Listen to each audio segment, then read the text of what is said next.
Here we go. Right, so guys, thank you for coming back for another video of mine. Obviously, I got some questions on the first one and it went quite well, I think. So, here comes the second one. So, first question from EJAD is he asked, what reference points do I use for karting? Well, in karting, there's always lots of little reference points you can pick up, be it the edge of a curb, a different track surface, a marshal post, lots of different varying options. Now, I always have preferred to do a track walk when time allows, and if I was still racing nowadays, I would be still doing that track walk. When you do a track walk, you can walk around, you can see very clearly what curbs drivers are using, what curbs drivers aren't using. This give you an idea of your sort of racing lines. And then whilst while you're walking, you can see the rubber down on the track. This will also help you determine your braking point, your racing lines, and stuff like that. Now, also on your track walk, you'll be able to see if there's new curbs fitted, or say the track limit's moved, so you can run that extra bit of track, or maybe they've made it a bit tighter on track limits, so you have to be super careful that you don't run wide and get the penalties. Now, when you're driving around, you will be able to pick up small, small parts as you're driving. So parts like clay pigeon, you're able to pick up the different surface in turn two to the chicane, or Landau underneath braking to the hairpin. You can see the surface change. Now, when you get into the practice, you have to remember the main thing is practice is practice. You're not going to win, you're not going to lose anything in practice. The aim of it is to get faster. Now, you kind of want to, it sounds stupid, you want to push those limits. You want to see if you can, you want to see how fast you can get around the corner without spinning. So if you spin in practice, as long as you don't hit anyone or hit the track, no harm done. But this the whole point of practice is to learn to push your boundaries. So there's no point going around doing practicing and not spinning off and then complaining, oh, I'm miles off the pace. You need to spin. You know that is your boundary, or you need to go wide. And that will help you adjust to the track. Now,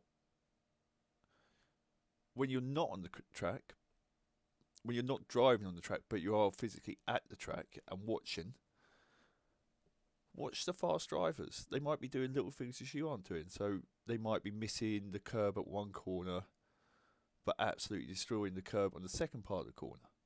Or they might not be using all the runoff or the exit curb, because the exit curb might be the new CIK version where it's really bumpy and it will sap your speed if you're doing it from a low speed corner.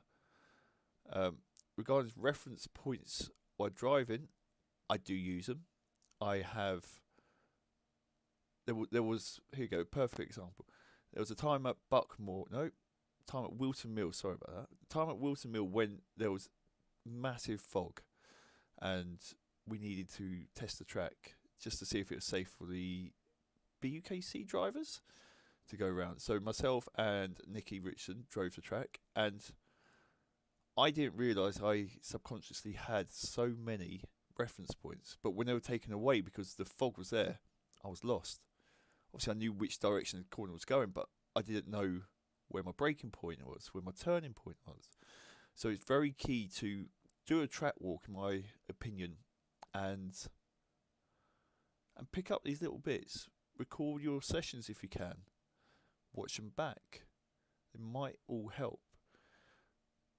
There are other things about reference points, so you can, it's not really a reference point, but watching faster drivers.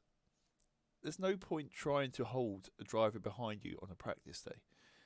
Let them pass you and follow them. You won't learn anything by just defending for a whole stint. You will always learn by watching the faster drivers.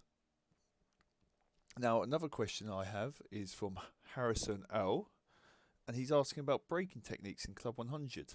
Now, you need to remember Club 100 karts are heavy, and therefore being they're heavy, They're not that agile, so you need to think ahead when you're using your braking techniques. So, do you need to slow down? Come to a real tight slowdown. For example, Shennington, hairpin 1, or Wilkins, which is the last corner. If you need to slow down, you need to near enough be walking pace at the apex in these cars. A bit faster than walking pace, but you gathered my idea. For those corners, I will brake in a straight line where possible. Now, if you're up to it and you're skilled enough, in a Club 100 kart, you can brake slightly sideways and you can get the back twisted. That means you'll have four-wheel scrubbing and slowing down your speed. But for the corners like that, it would be straight line braking for me. Bit of trail braking as you go into the corner, but nothing massive, because you don't want to unsettle and you don't want to scrub off speed in these cars.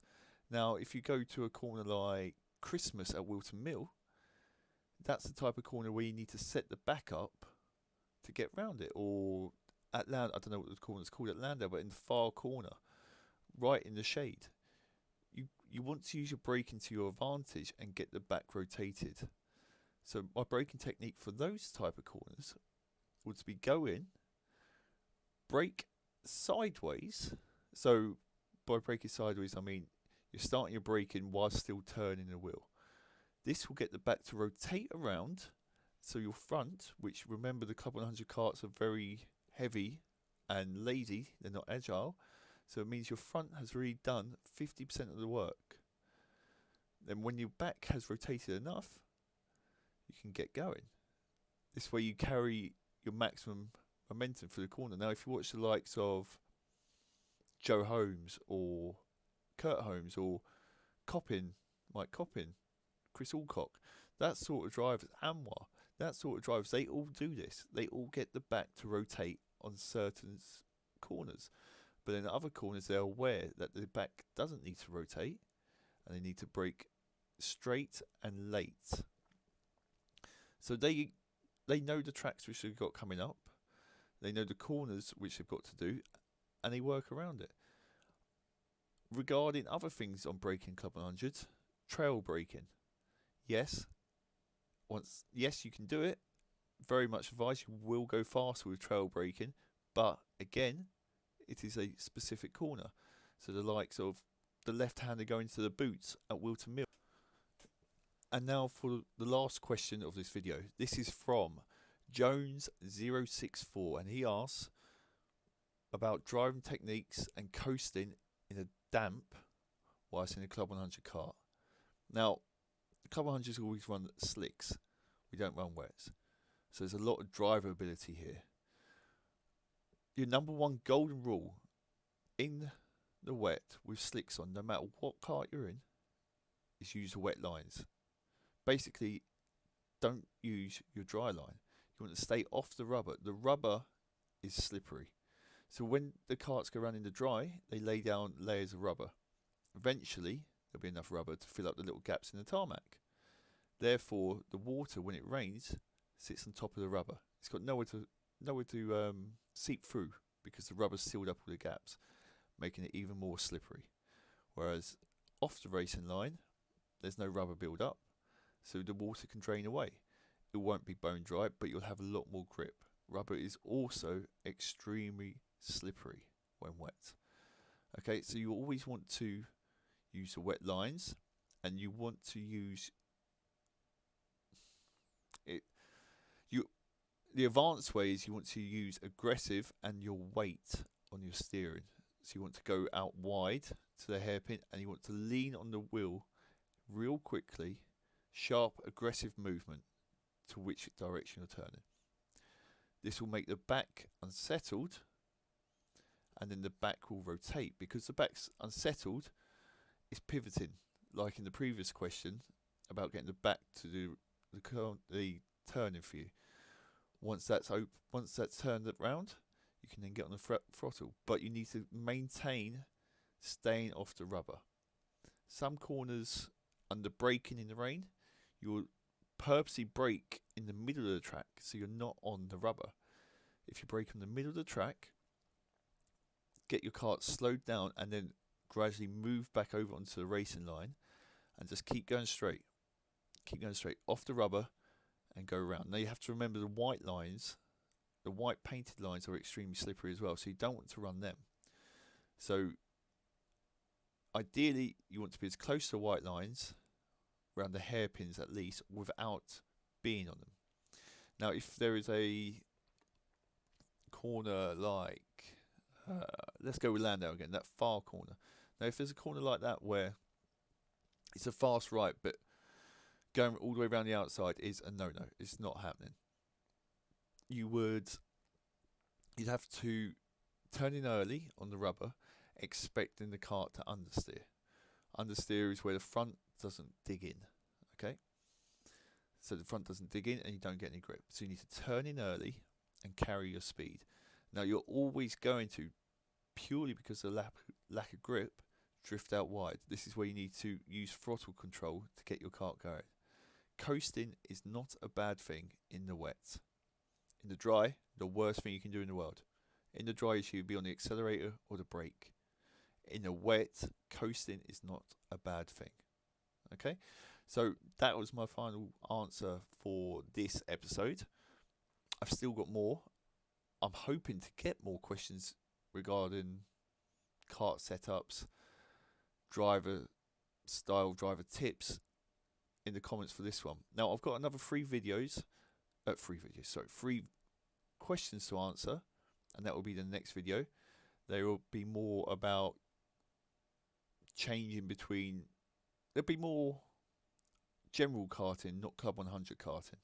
So there'll be stuff like, what does the exhaust flex do on a kart, or what chassis setup difference will you run between a 2-stroke or a 4-stroke.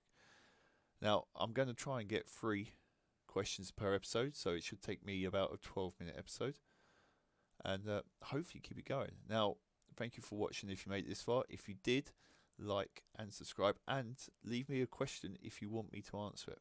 Okay, also you can leave me a question just to let me know I've done. Thanks a lot. See you next time.